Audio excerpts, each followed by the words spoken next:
佛子天地游记》第2册下篇，地狱见闻与地府听审。28. 阎王殿前，白须公鱼、螃蟹、猫及乌龟四灵体现身说法。问：2019年3月15日，弟子礼拜菩萨完毕，坐下念经时，阿弥陀佛圣号不断在空中响起。不久，意识陷入昏睡，魂体被金光带到冥界。判官押了4个畜生道的灵体来到阎王殿。判官：童子，这是白须公鱼、乌龟、螃蟹和猫的灵体。白须公鱼灵体：我是一个渔夫，住在 X 市淡水河附近，是一个小村落。附近的居民都是靠捕捞河里活物贩卖养活一家几口人。我生前经常捕捞白须公鱼，拿去菜市场贩卖，死后跌落地狱，在一个山洞里，鬼差拿刮鳞刀刮我肚皮，惩戒我捕捉大量鱼类，这是杀业的果报。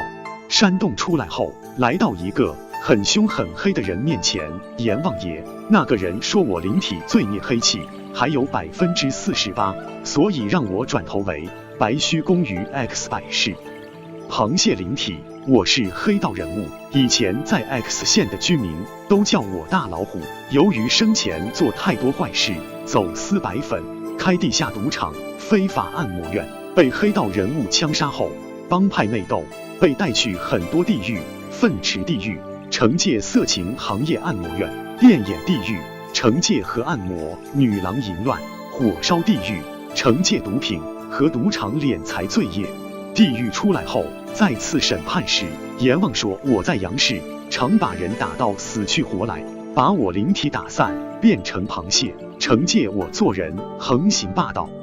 猫灵体：我年纪18岁时嫁给同村的一个男子，年纪和我差不多，生了5个孩子。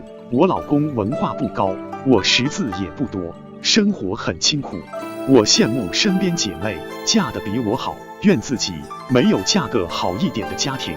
后来同村一个大舅婆见我漂亮，把我介绍给一个富商做小姨。我为了住大屋子，摆脱贫困环境答应了。刚开始托人把一些生活费用交给孩子父亲，就算了事。后来干脆不管孩子，也没有去注册局离婚。60多岁寿终，往生就被拉到铁床地狱躺铁床，天天后背被火烤，惩戒我为了虚荣抛弃孩子和丈夫。这个在我信奉的宗教中是绝对不允许的，可是我没有好好遵守。地狱出来后转投猫，因为猫的习性是被人供养戏耍，成为别人包养情妇的果报。乌龟灵体：我是一个佛教居士，生前在观音庵里做打扫，几年过后，庵里出家师父见我虔诚老实，让我帮忙处理庵中事务。